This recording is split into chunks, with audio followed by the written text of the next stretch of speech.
आज की कथा में आप सभी भक्तों का हार्दिक स्वागत है। भगवान श्री कृष्ण और श्रीमती राधा रानी की कृपा सदैव आप और आपके समस्त परिवार पर बनी रहे। कल के अध्याय को सुनने के लिए आप सभी भक्तों का बहुत बहुत आभार। दोस्तों, धार्मिक मान्यताओं के अनुसार दो प्रकार के लोग होते हैं इस दुनिया में, एक आस्तिक और दूसरे नास्तिक। अब देखा जाए तो नास्तिक होना भी तब तक बुरा नहीं है जब तक कि आप दूसरे की भावनाओं को ठेस नहीं पहुंचाते। लेकिन हाँ, आस्तिक लोगों की बात ही अलग होती है। आस्तिक लोगों में एक अलग ही प्रकार की शक्ति होती है जिसे कहा जाता है श्रद्धा और विश्वास की शक्ति। फिर चाहे वो किसी भी ईश्वर को मानते हो या फिर किसी भी देवी देवता को मानते हो, किसी भी मजहब के हो, अगर आपके पास ईश्वर के विश्वास की ताकत है तो आप इस दुनिया के सबसे खुशहाल व्यक्ति हो सकते हैं। क्योंकि जिसको ईश्वर में विश्वास होता है उसी को ईश्वर की प्रेरणा होती है। इसे हम एक छोटी सी कहानी से समझने का प्रयास करते हैं। एक बार एक बुढ़िया माई माथे पर कपड़े और गहनों की गठरी और साथ में छोटी सी बेटी को लेकर एक गांव से दूसरे गांव जा रही थी। चलते चलते वह कुछ ही दूर पहुंची होगी कि पीछे से एक घुड़सवार आया। अब घुड़सवार को अकेला देखकर बुढ़िया खुश हो गई और खुशी के मारे बोली कि बेटा, आज बहुत धूप है और गर्मी भी बहुत है, तो यदि तुझे कोई आपत्ति न हो तो इस गठरी और मेरी बेटी को अपने घोड़े पर बिठाकर क्या अगले गांव तक छोड़ देगा। तब घुड़सवार बोला, ना माई, इतना वजन मेरा घोड़ा नहीं संभाल सकेगा। इतना कहकर घुड़सवार आगे बढ़ गया। लेकिन कुछ ही दूर जाने के बाद घुड़सवार के मन में कपट आ गया। उसने सोचा, बुढ़िया माई की बेटी बड़ी ही सुंदर है और हो न हो उस गठरी में कुछ कीमती सामान ही होगा। अगर मैं उसे लेकर कहीं बेच भी दूं तो बुढ़िया मेरा क्या बिगाड़ लेगी। ऐसा सोचकर घुड़सवार वहीं ठहर गया। इधर बुढ़िया के मन में भी प्रेरणा हुई कि रे मूर्ख, वो घुड़सवार क्या कोई तेरा रिश्तेदार लगता है जो उसके साथ अपनी फूल सी बेटी और गहनों की गठरी देने लगी थी। वो तो भगवान का शुक्र है जो उसने मना कर दिया, वरना वो कहीं लेकर चला जाता तो। राम राम, ये सोचकर बुढ़िया की तो रूह कांप गई। तभी बुढ़िया और उसकी बेटी वहां पहुंच गई जहां घुड़सवार उनका इंतजार कर रहा था। घुड़सवार बोला, माई, धूप बहुत है, ला दे अपनी गठरी और बिठा दे अपनी बेटी को। बुढ़िया बोली, नहीं, तू जा, हम चले जाएंगे। घुड़सवार बोला, क्या हुआ माई, अब मन कैसे बदल गया। तब बुढ़िया बोली, वैसे ही जैसे कि तेरा मन बदल गया। यह सुनकर घुड़सवार शर्मिंदा हुआ और वहां से चला गया। इस छोटी सी कहानी से हमें यह शिक्षा मिलती है कि ईश्वर अपने विश्वास करने वालों को हमेशा अच्छी प्रेरणा देते हैं, हमेशा उन्हें सजग करते हैं। और ईश्वर केवल प्रेरणा ही नहीं देते बल्कि आवश्यकता पड़ने पर सहायता भी करते हैं। और अब आप पूछेंगे कि कैसे, तो इसे समझने के लिए एक और कहानी सुनते हैं। एक बार की बात है, एक गरीब महिला ईश्वर की शक्ति पर अटूट विश्वास करती थी। वह जैसे तैसे गरीबी में अपना गुजारा कर रही थी। तभी परिस्थितियां कुछ ऐसी विकट बन गई कि उसे कोई काम ही नहीं मिला। अब तो खाने के भी लाले पड़ने लगे। तब थक हार कर बुढ़िया ने रेडियो पर ईश्वर से मदद करने की गुहार लगाई कि ईश्वर उसकी सहायता करे। अब उस समय की बात है ये, जबकि रेडियो हुआ करते थे। बहुत सारी चीजें, बहुत सारी खबरें लोग रेडियो के माध्यम से सुन लिया करते थे। बहुत सारी चीजें लोग रेडियो पर ही प्रसारित करवा दिया करते थे। अब जैसे कि हमारे प्रधानमंत्री मोदी जी मन की बात रेडियो पर करते थे, उसी प्रकार से उस बुढ़िया ने भी अपने मन की बात ईश्वर से कही कि ईश्वर मेरी मदद करे, रेडियो के माध्यम से। रेडियो का ये प्रसारण सुना एक घमंडी नास्तिक सेठ ने। रेडियो पर ऐसी खबर सुनकर सेठ पहले तो खूब हंसा, क्योंकि वो तो ईश्वर को मानता ही नहीं था, नास्तिक था। तो उसने सोचा कि बुढ़िया का मजाक उड़ाया जाए ताकि ईश्वर पर से उस बुढ़िया का विश्वास डिग जाए। फिर उस सेठ ने अपने एक नौकर को बुलाकर उसे बहुत सारा राशन का सामान दिया और उस गरीब महिला के घर भेजा और कहा कि जब बुढ़िया पूछे कि इतना सारा सामान किसने भेजा है तो उससे कहना कि शैतान ने भेजा है।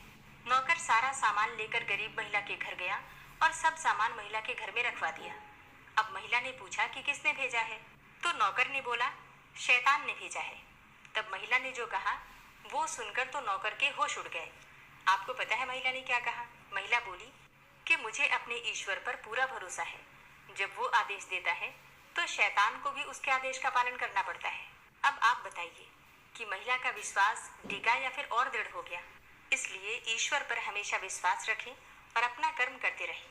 श्रद्धा, समर्पण और दृढ़ विश्वास, जिस भी मनुष्य में ये तीन गुण हो, ईश्वर उनकी हमेशा मदद करते हैं और हमेशा पग पग पर उनके साथ ही रहते हैं। तो आज की ये दोनों कहानियां आपको कैसी लगी, कमेंट बॉक्स में जरूर बताइए। और अब आप सुनेंगे आज का अध्याय। और अगर आपने इससे पहले के 2 अध्याय नहीं सुने हैं तो उन्हें जरूर सुन लीजिए। नारद जी कहने लगे, हे राजन, वैशाख मास सब धर्मों, सब प्रकार के तपों, सब महीनों और सब दानों से अधिक क्यों है, सो सब हे महाप्राज्ञ, अब मैं तुम्हारे सामने कहता हूँ, तुम ध्यान पूर्वक सुनो। जब सब युगों का अंत होता है तब सब देवताओं के राजा शेष साई विष्णु भगवान संपूर्ण लोक और जीवों को अपने उदर में समेटकर प्रलय के समुद्र में शयन करते हैं और योग माया के प्रताप से अनेकों होकर भी एकता को प्राप्त करते हैं। एक दिव्य निमिष बीत जाने पर वेद प्रार्थना करके भगवान को जगाते हैं। तब भगवान अपने उदर में स्थित जीवों की रक्षा करते हुए उन सभी जीवों को अपने अपने कर्मों का फल देने के लिए सृष्टि के रचने का मन में विचार करते हैं। तब विष्णु भगवान की नाभि से त्रिलोकी का आधार स्वरूप सुवर्णमय कमल उत्पन्न होता है। उसी कमल में से विराट पुरुष रूपी ब्रह्मा उत्पन्न होते हैं। फिर भगवान ने उस विराट पुरुष में 14 भुवन उत्पन्न किए, जिनके भिन्न भिन्न कर्म और आश्रय हैं। ऐसे अनेकों समूह रचे। फिर सत्य, रज, तम, 3 गुण, प्रकृति, मर्यादा और भुवनों के स्वामी रचे। तत्पश्चात वर्णाश्रम के विभाग करके धर्म की कल्पना करते हुए चारों वेद, तंत्र, स्मृति, पुराण तथा इतिहास रचकर धर्म की रक्षा के निमित्त इनके प्रवर्तक ऋषि प्रकट किए। इन ऋषियों ने अलग अलग वर्णों के अलग अलग धर्म प्रवृत्त किए, जिन पर सब प्रजा श्रद्धा करने लगी। प्रजा अपने अपने आश्रमोचित धर्मों में लगी हुई है या नहीं, यह देखने के लिए साक्षात भगवान विष्णु, अविनाशी सर्व अंतर्यामी भगवान चिंता करने लगे।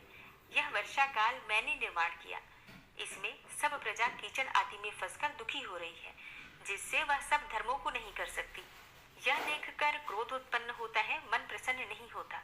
शरद काल में सब खेती में लग रहे हैं, इससे पूर्ण रीति से धर्म नहीं कर सकते हैं। कोई पके फल की अपेक्षा कर रहा है तो कोई वर्षा से पीड़ित है, कोई शीत से दुखी है, अतएव धर्म नहीं करते हैं। इन्हें देखकर मुझे रोष उत्पन्न होता है, इनकी उल्टी गति देखकर मुझे संतोष नहीं। हेमंत ऋतु में सर्दी के मारे कोई प्रातः काल नहीं उठता, सूर्योदय से पहले न उठते देखकर मुझे क्रोध उत्पन्न होता है।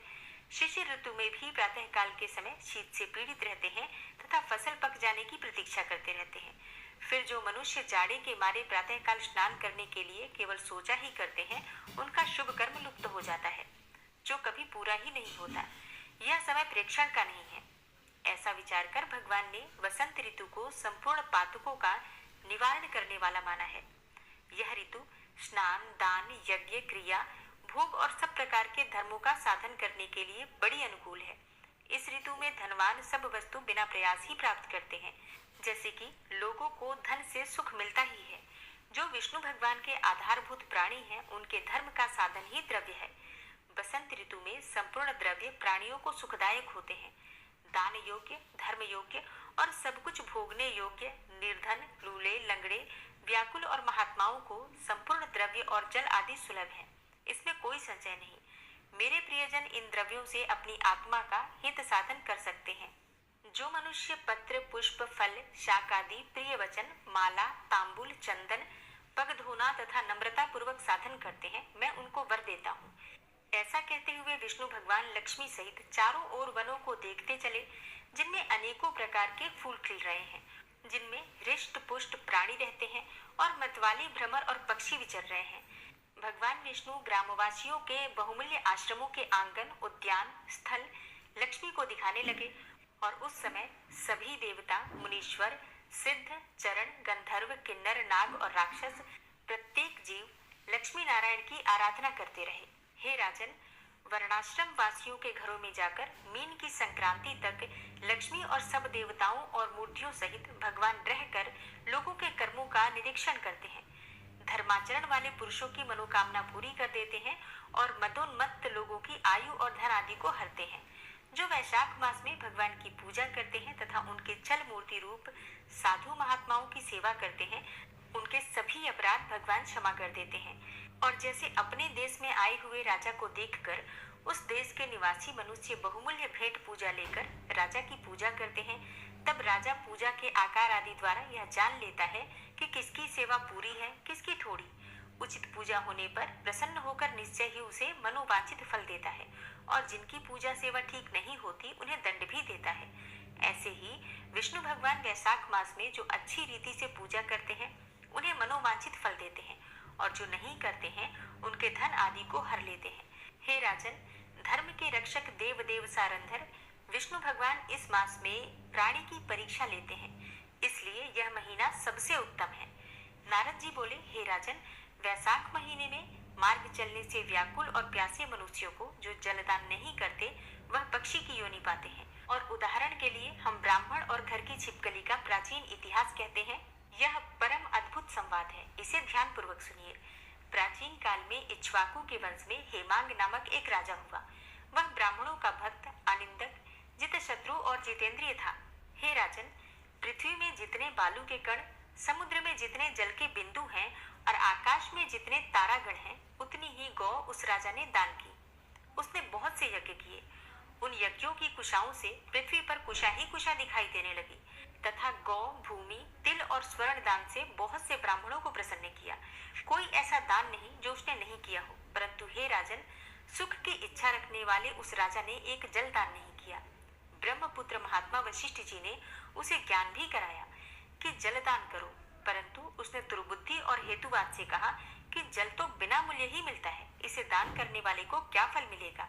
ऐसी अनेकों बातें कही और ब्राह्मण को जल दान नहीं किया और कहने लगा कि अलभ्य वस्तु दान करने से पुण्य मिलता है और यही ठीक भी है। वह राजा लूले, लंगड़े, दरिद्री और जीविकाहीन ब्राह्मणों की सेवा तो करता था, किंतु वेद पाठी, तत्वज्ञानी और ब्रह्मवादियों की पूजा नहीं करता था। वह राजा कहा करता था कि विख्यात ब्राह्मणों की पूजा सेवा तो सभी करते हैं, परंतु अनाथ, बिना पढ़े लिखे, लूले, लंगड़े ब्राह्मण और दरिद्रियों की बड़ी दुर्गति है। अतएव ऐसे ही लोग मेरी दया के पात्र हैं। इस प्रकार वह दुर्बुद्धि को पात्रों को दान देता रहा। इस महादोष के कारण 3 जन्मों तक उसे चातक की योनि मिली। फिर 1 जन्म गिद्ध बना और 7 जन्म तक कुत्ते की योनि में रहा। फिर हे राजन, वह एक राजा के घर छिपकली की योनि में जाकर रहा। उसका नाम श्रुति कीर्ति था और मिथिलापुरी का राजा था। छिपकली घर के दरवाजे की चौखट के ऊपर कीड़ों को भक्षण करती हुई 87 वर्ष तक वहीं रही। एक दिन दैव योग से मुनियों में श्रेष्ठ श्रुतिदेव नामक ऋषि दोपहर के समय मार्ग से थके मिथिलापति के घर आए। ऋषि को देखकर राजा अत्यंत प्रसन्न होकर सहसा उठकर खड़े होकर बड़े आदर सत्कार से मधु पर्कादि से पूजन करके चरण धोने लगा और चरणोदक को अपने मस्तक पर छिड़का। तब दैव योग से एक बूंद जल उस छिपकली पर गिर पड़ा। जल की बूंद पड़ते ही उसे ज्ञान हो गया और नाना योनियों में दुखों से दुखित हो ब्राह्मण देवता से हाय हाय कर कहने लगी कि हे ब्राह्मण, मेरी रक्षा करो। एक छिपकली का ऐसा शब्द सुनकर ब्राह्मण को बड़ा आश्चर्य हुआ और कहने लगा, हे गोधा, तू कहाँ है और क्यों विलाप करता है? तेरी यह दशा कैसे हुई? तू देवता है कि पुरुष, या कोई राजा है अथवा ब्राह्मण? हे महाभाग, तू कौन है? कह तो सही, मैं आज ही तेरा उद्धार कर दूंगा। ऋषि की ऐसी बात सुनकर वह राजा महामतिमान श्रुति देव जी से कहने लगा कि हे ब्राह्मण, मेरा जन्म इक्ष्वाकु कुल में हुआ था और मैं वेद शास्त्रों का पूर्ण ज्ञाता था। पृथ्वी में जितने रज के कण हैं, जितने जल के बिंदु हैं, जितने आकाश में तारागण हैं, उतनी ही गौ मैंने दान की। मैंने सभी यज्ञ किए, वापी, कूप और तालाब बनवाए, अनेकों दान किए और धर्मपूर्वक राज्य भी किया, तो भी मेरी ऐसी दुर्गति हुई और मुझे स्वर्ग नहीं मिला। 3 जन्म तक मुझे चातक योनि मिली और 1 जन्म में गिद्ध हुआ।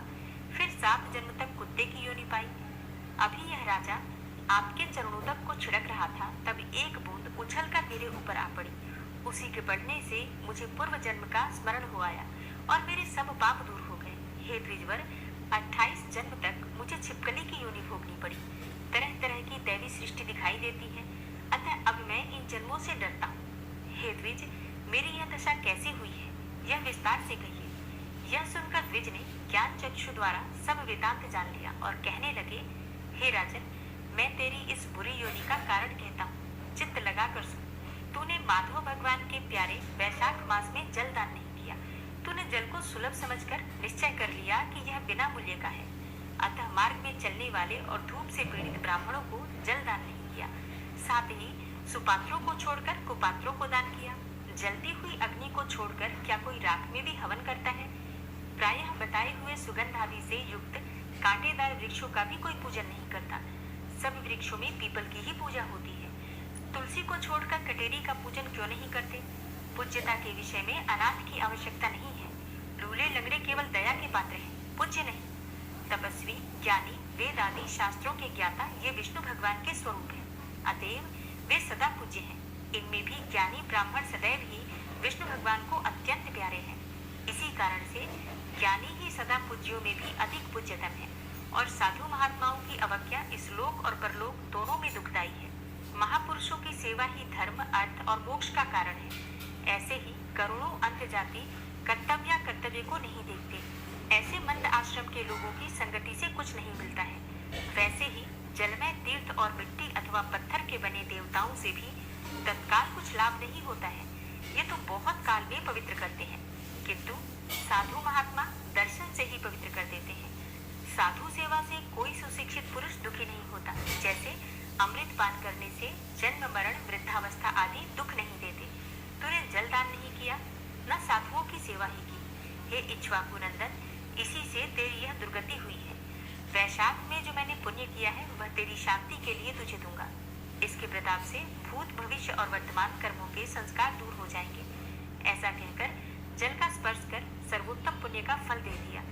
इस तरह जब उस ब्राह्मण ने वैशाख में एक दिन के स्नान का फल उसे दे दिया, तब उसके सब पाप दूर हो गए और छिपकली की योनि त्याग कर दिव्य विमान पर चढ़कर दिव्य माला, वस्त्र और आभूषण पहनकर मिथिलापुरी के महल में सब प्राणियों को देखते देखते हाथ जोड़ परिक्रमा करके नमस्कार करके आज्ञा लेकर स्वर्ग को चला गया। देवता लोग उसकी स्तुति करने लगे। वहां 10,000 वर्ष तक अनेक भोगों को भोग कर वही राजा इक्ष्वाकु के वंश में महाप्रभावशाली काकुस्थ नाम से पैदा हुआ और सप्त द्वीपवती पृथ्वी का पालन करता हुआ बड़ा ब्रह्मण्य साधु सेवी इंद्र का सखा और विष्णु का अंश हुआ। तब वशिष्ठ जी ने वैशाख मास में सब कर्तव्य धर्म सुनाए, जिनके करने से उसके सब दुख दूर हो गए और दिव्य ज्ञान को पाकर भगवान विष्णु की सायुज्य मुक्ति को प्राप्त हुआ। इसलिए हे राजन, यह वैशाख संपूर्ण शुभ फलों का दाता है। इसमें जो मनुष्य यथोक्त धर्म करता है उसकी आयु और यश बढ़ता है, पाप दूर हो जाते हैं, पुरुषार्थ चतुष्टय की प्राप्ति होती है और भगवान विष्णु प्रसन्न होते हैं। अतएव ब्राह्मण, क्षत्रिय, वैश्य, शूद्र ये चारों वर्ण और ब्रह्मचारी, गृहस्थ, वानप्रस्थ और सन्यास ये चारों आश्रम वाले मनुष्यों को वैशाख मास के कहे हुए कर्म को अवश्य करना चाहिए।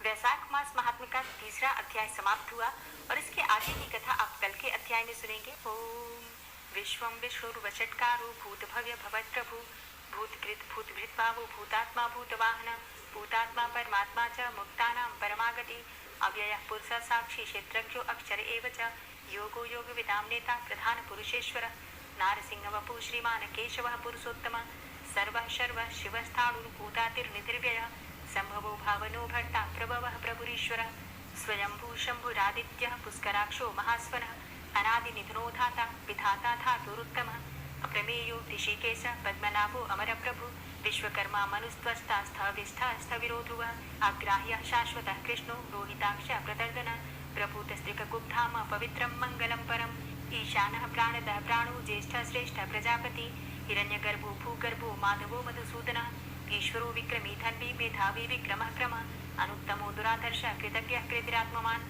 सुरेशः शरणं शर्म विश्वरेता प्रजाभव संवत्सरो व्याल प्रत्ययः सर्वदर्शनः अज सर्वेश्वर सिद्ध सिद्धे सर्वादिर्च्युत वृषाकपिर्मेयात्मा सर्वयोग विनिश्रित वसुर्वसुमना सत्य समात्मा संविदा सम अमोघ पुंडरीकाक्षो वृषकर्मा वृषाकृति रुद्रो बहुशिरा बभ्रुर्विश्वयोनिः शुचिश्रवा अमृतः शाश्वतस्थाणुर्वरारोहो महातपः सर्वगः सर्वविद्भानुर्विश्वक्सेनो जनार्दन वेदो वेदविद्यंगो वेदांगो वेदविद्कवि लोकाध्यक्ष सुराध्यक्षो धर्माध्यक्ष कृताकृता चतुरात्मा चतुर्व्यूहश्चतुर्दष्टश्चतुर्भुजा राजेश्वरभोजनं भोक्ता सहिस्रुर्जगदातिज अनको विजयोजेता विश्वयोनिः पुनर्वसु उपेन्द्रो वामनः प्रांशुर्मोघः शुचिरुर्जिता अतीन्द्रः संग्रहः सर्गो धृतात्मा नियमो यमः वेद्यो वैद्यः सदा योगी वीरः माधवो मधु अतीन्द्रियो महामायो महोत्साहो महाबलः महाबुद्धिर्महावीर्यो महाशक्तिर्महाद्युति अनिर्देश्य वपु श्रीमान् मेयात्मा महाधृतिर्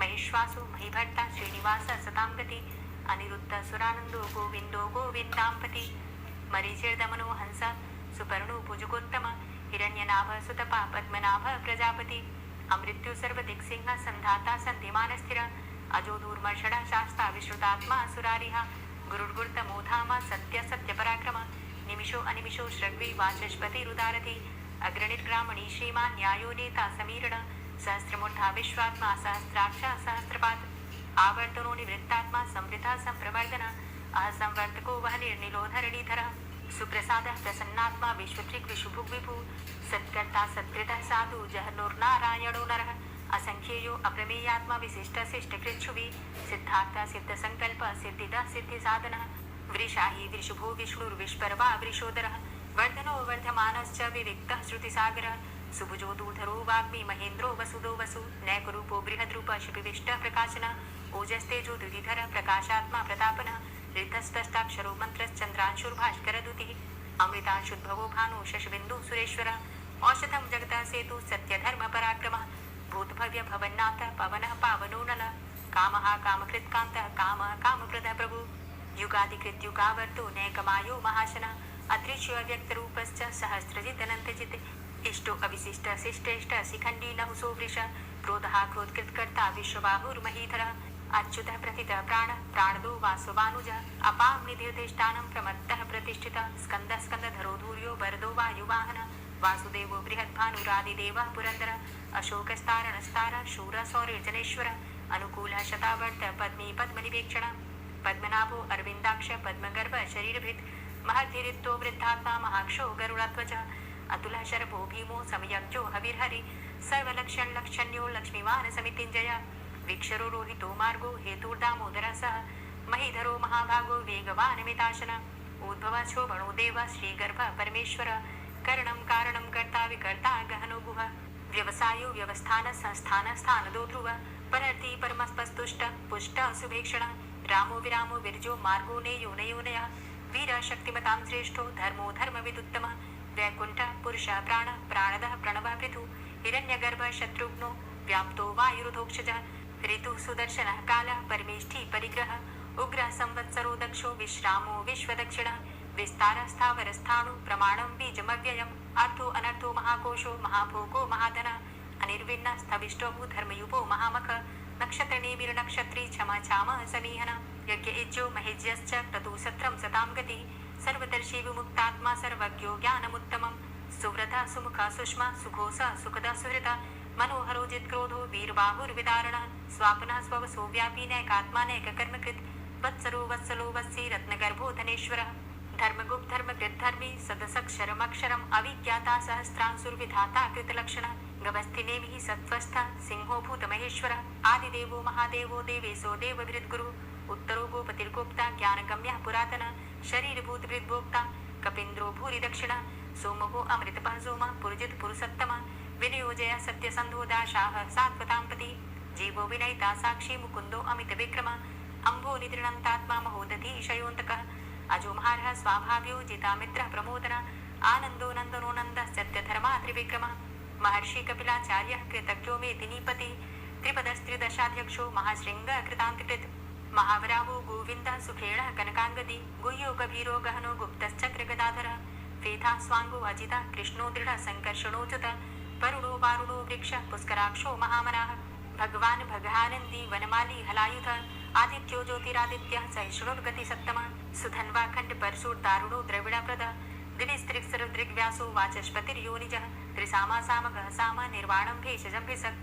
संन्यासकृच्छमः शान्तो निष्ठा शान्तिः परायणम् शुभांगा शांतिदा स्रष्टा कुमुदः कुबलेशया गोहितो गोपतिर्गोप्ता वृषभाक्षो वृषाप्रिया अनिवर्ति निवृतात्मा संचेता चेमकृच्छिव श्रीवत्सवक्षा श्रीवास श्रीपति श्रीमतांबर श्रीदा श्रीश श्रीनिवास श्रीनिधि श्रीविभावन श्रीधर श्रीकर श्रेय श्रीमान् लोकत्रयाश्रया स्वक्ष स्वंग शतानंदो नंदिर्ज्योतिर्गणेश्वर विजितात्मा विधेयात्मा सत्कीर्तिश्छिन्न संशय उदीर्ण सर्वतक्षुर्निशा शाश्वत स्थिर भूषयो भूषणो भूतिर्विशोकः शोकनाशन अर्चिष्मानर्चिता कुंभो विशुद्धात्मा विशोधन अनिरुद्धो अप्रतिरथ प्रद्युम्नो अमित विक्रम कालिनेमि निहावीर शौरी सूरजनेश्वर त्रिलोकात्मा त्रिलोकेशः केशवः केशिहारी कामदेवः कामपालः कामीकान्तः कृतागमः अनिर्देशवपुर्विष्णोर्वीरो अनन्तो धनञ्जयः ब्रह्मण्यो ब्रह्मकृत् ब्रह्मा ब्रह्म ब्रह्म विवर्धन ब्रह्मविद् ब्राह्मणे ब्रह्मी ब्रह्मज्ञो ब्राह्मण प्रिय महाक्रमो महाकर्मा महातेजा महुरगः महाक्रतुर्महायज्वा महायज्ञो महाहवि स्तव्यस्तव प्रिय स्तोत्रं स्तुति स्तोतारण प्रिय पूर्णः पुरैता पुण्य पुण्यकीर्तिर्नामया मनोजवस्तीर्थकरो वसुरेता वसुप्रद वसुप्रदो वासुदेव वसुर्वसुमना हवि सद्गतिः सत्कीर्तिः सत्ता सद्भूति सत्परायणः शूरसेनो यदुश्रेष्ठ सन्निवास सुयामुनः भूतावासो वासुदेवः सर्वासु निलयोनलः दर्पः दर्पदो दीप्तो दूठरोधापराजितः विश्वमूर्तिर्महामूर्तिर्दीप्तमूर्तिर्मूर्तिमान् अनेकमूर्तिरव्यक्तः शतमूर्तिः शताननः एको नैकः सवकः किं यत्तत्पदमनुत्तमं लोकबन्धुर्लोकनाथो माधवो भक्तवत्सलः सुवर्णवर्णो हेमांगो वरांगश्चन्दनाङ्गदी वीरः विष्मः शून्यो घृताशीरचलश्चलः अमानीमानदो मान्यो लोकस्वामी त्रिलोकदृक् सुमेधा मेधजो धन्यः सत्यमेधा धराधरः तेजो वृषः द्वितिधरः सर्वशस्त्रभृताम्बरः प्रग्रहो निग्रहो व्यग्रो नैकशृङ्गो गदाग्रजः चतुर्मूर्तिश्चतुर्बाहुश्चतुर्व्यूहश्चतुर्गति चतुरात्मा चतुर्भावश्चतुर्वेद विदेकपात् समावर्तो अन्वृतात्मा दुर्जयो दुरतिक्रम दुर्लभो दुर्गमो दुर्गो दुरावासो दुरारिहा शुभांगो लोकसारंग शुतन्तुस्तन्तुवर्धन इंद्रकर्मा महाकर्मा कृतकर्मा कृतागम उद्भवः सुन्दरः सुन्दो रत्ननाभः सुलोचनः अर्को वाजसनः शृङ्गी जयन्तः सर्वविजयी सुवर्णबिन्दुरक्षोभ्य सर्वभागीश्वरेश्वरः महाहृदो महागर्तो महाभूतो महानिधि कुमुदः कुन्दरः कुन्दः पर्जन्यः पावनो नीलः अमृताशो अमृतवपुः सर्वज्ञः सर्वतोमुखः सुलभः सुव्रतः सिद्धः शत्रुजित् शत्रुतापनः न्यग्रोधो दुम्बरो अस्वस्थश्चाणुरान्ध्रनिषूदनः सहस्रार्चिः सप्तजीवः सप्तैधा सप्तवाहनः अमूर्तिरणगो अचिन्त्यो भयकृद् भयनाशनः अणुर्बृहत् कृशः स्थूलो गुणभृन्निर्गुणो महान् अधृतः स्वधृतः स्वास्य प्राग्वंशो वंशवर्धनः भारभृति कथितो योगी योगी स सर्वकामद आश्रम श्रमण छाम सुपर्णो वायुवाहन धनुर्धरो धनुर्वेदो दण्डोदमयितादम अपराजितः सर्वसहो नियन्ता नियमो यमः सत्त्ववान् सात्विकः सत्य सत्यधर्मपरायण अभिप्रायः प्रियार्होरः प्रियकृत् प्रीतिवर्धनः विहाय सगतिर्ज्योति सुरुचिर्हुद्भुग्विभु रविर्विलोचनः सूर्य सविता रविलोचनः अनन्तो हुद्भुग्भोक्ता सुखदो नैकजोग्रजः अनिर्विण्णः सदामर्षि लोकाधिष्ठानमद्भुतः सनात सनातन्तमः कपिलः कपिरव्ययः स्वस्तितः स्वस्तिकृत् स्वस्ति स्वस्तिभुक् स्वस्ति दक्षिणः रौद्रः कुण्डली चक्रे विक्रमयुर्जितशासनः शब्दातिगः शब्दशः शिशिरः शर्वरीकरः अक्रूरः पेशलो दक्षो दक्षिणः चमिणाम्बरः विद्वतमो विद्भयः पुण्यश्रवणकीर्तनः उत्तारणो दुष्कृतिः पुण्यो दुःस्वप्ननाशनः वीरः रक्षणः सन्तो जीवनः पर्यवस्थितः अनन्तरूपो अनन्तसृर्जितमन्युर्भयापः चतुरश्रो गभीरात्मा विदिशो व्यादिशो दिश अनादिर्भूर्भुवो लक्ष्मी सुवीरो रुचिराङ्गदः जननो जन्मादिर्भीमो भीमपराक्रम आधारनीलयो धाता पुष्पहासः प्रजागर ऊर्ध्वगः सत्पथाचारः प्राणदः प्रणमापण प्रमाणं प्राणनीलयः प्राणभृत् प्राणजीवनः तत्त्वं तत्त्वविदेकात्मा जन्म मृत्यु जरातिगः पूर्वः स्वस्तरुस्तारः सविता प्रपितामहः यज्ञो यज्ञपतिर्यज्वा यज्ञाङ्गो यज्ञवाहनः यज्ञभृत् यज्ञकृत् यज्ञभुक् यज्ञसाधन यज्ञान्तिकृत् यज्ञगुह्यमन्यमन्नादेव च आत्मयोनिः स्वयं जातो व्याखानः सामगायनः देवकी नन्दनः स्रष्टा क्षितिसः पापनाशनः शङ्खभृन्नन्दकी चक्री शारङ्गधन्वा गदाधरः रथाङ्गपाणिरक्षोभ्य सर्वप्रहरणायुध ओम नमः इति। और अब आप सुनेंगे श्री तुलसी चालीसा। श्री तुलसी महारानी करो विनय सिरनाय, जो मम हो संकट विकट दीजे मात नशाय। नमो नमो तुलसी महारानी, महिमा अमित न जाए बखानी। दियो विष्णु तुमको सन्माना, जग में छायो सुयस महाना। विष्णु प्रिया जय जयति भवानी, तिहु लोक की हो सुख खानी। भगवत पूजा करे जो कोई, बिना तुम्हारे सफल न होई। जिन घर तव नहीं होय निवासा, उस घर कर ही विष्णु नहीं बासा। करे सदा जो तव नित सुमिरन, तेहि के काज होय सब पूरन। कार्तिक मास महात्म तुम्हारा, ताको जानत सब संसारा। तव पूजन जो करे कुंवारी, पावे सुंदर वर सुकुमारी। करे जो पूजा नित प्रति नारी, सुख संपत्ति से होय सुखारी। वृद्धा नारी करे जो पूजन, मिले भक्ति होवे पुलकित मन। श्रद्धा से पूजे जो कोई, भवनिधि से तर जावे सोई। कथा भागवत यज्ञ करावे, तुम बिन नहीं सफलता पावे। छायो तब प्रताप जग भारी, ध्यावत तुम्हीं सकल चित धारी।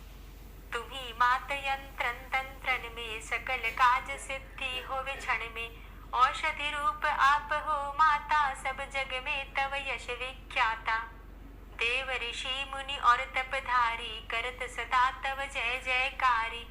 वेद पुराणन तव यश गाया, महिमा अगम पार नहीं पाया।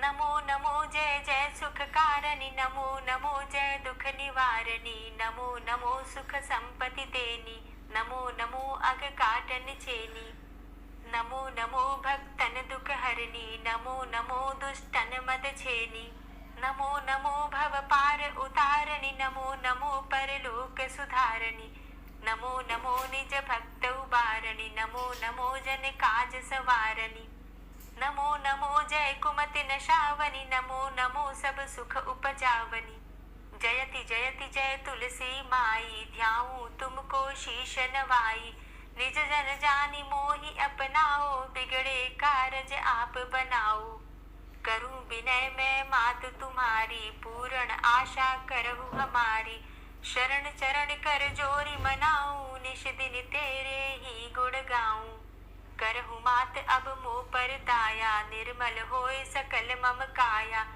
मांगू मात यही बर दीजे, सकल मनोरथ पूर्ण कीजे, जानू नहीं कछु नेम अचारा, क्षमहु मातु अपराध हमारा, 12 मास करे जो पूजा, तासम जग में और नहीं दूजा, प्रथम ही गंगा जल मंगवावे, फिर सुंदर स्नान करावे, चंदन अक्षत पुष्प चढ़ावे, धूप दीप नैवेद्य लगावे, करे आचमन गंगा जल से, ध्यान करे हृदय निर्मल से, पाठ करे फिर 40 की, स्तुति करे मात तुलसा की, यह विधि पूजा करे हमेशा, ताके तन नहीं रहे कलेशा, करे मास कार्तिक का साधन, सोवे नित पवित्र हुई जाही, है यह कथा महासुखदाई, पढ़े सुने सो भव तर जाई, यह श्री तुलसी चालीसा, पाठ करे जो कोई,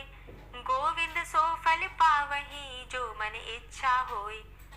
तुलसी चालीसा संपूर्ण। और अब आप सुनेंगे तुलसी महारानी की आरती। तुलसी महारानी नमो नमो, हरि की पटरानी नमो नमो, तुलसी महारानी नमो नमो, हरि की पटरानी नमो नमो, धन्य तुलसी पूर्ण तप कीनो, धन्य तुलसी पूर्ण तप कीनो, शालिग्राम की बनी पटरानी नमो नमो, तुलसी महारानी नमो नमो, हरि की पटरानी नमो नमो, जाके पत्र मंजरी कोमल, जाके पत्र मंजरी कोमल, श्रीपति कमल चरण लपटानी नमो नमो, हरि की पटरानी नमो नमो, तुलसी महारानी नमो नमो, धूप दीप नैवेद्य आरती, धूप दीप नैवेद्य आरती, पुष्पन की वर्षा बरसानी नमो नमो, हरि की पटरानी नमो नमो, तुलसा महारानी नमो नमो, 56 भोग 36 व्यंजन, 56 भोग 36 व्यंजन, बिन तुलसा हरि एक न मानी नमो नमो, तुलसी महारानी नमो नमो, हरि की पटरानी नमो नमो, सभी सखी मैया तेरो यश गावे, सभी सखी मैया तेरो यश गावे, भक्ति दान दीजे महारानी नमो नमो, तुलसा महारानी नमो नमो, हरि की पटरानी नमो नमो, नमो नमो तुलसा महारानी, नमो नमो तुलसी महारानी, तुलसी महारानी नमो नमो, हरि की पटरानी नमो नमो, तुलसी महारानी नमो नमो, हरि की पटरानी नमो नमो। प्रेम से बोलिए तुलसी मैया की जय। तो दोस्तों, उम्मीद करती हूँ कि आज की कथा आपको जरूर पसंद आई होगी। कथा पसंद आई हो तो वीडियो को लाइक जरूर कीजिए और संभव हो तो वीडियो को शेयर भी कीजिए और कमेंट बॉक्स में राधे राधे जरूर लिख दीजिए। और जो भक्त इस चैनल पर पहली बार आए हैं, अभी तक आपने चैनल को सब्सक्राइब नहीं किया है, तो आज की वीडियो अगर आपको अच्छी लगे तो चैनल को सब्सक्राइब करके बेल आइकन को जरूर प्रेस कर लीजिए। इससे ये होगा कि चैनल पर जो नई वीडियो अपलोड होंगी उनकी नोटिफिकेशन आपको सही समय पर प्राप्त होगी। मिलती मैं आपसे अगली वीडियो में, तब तक के लिए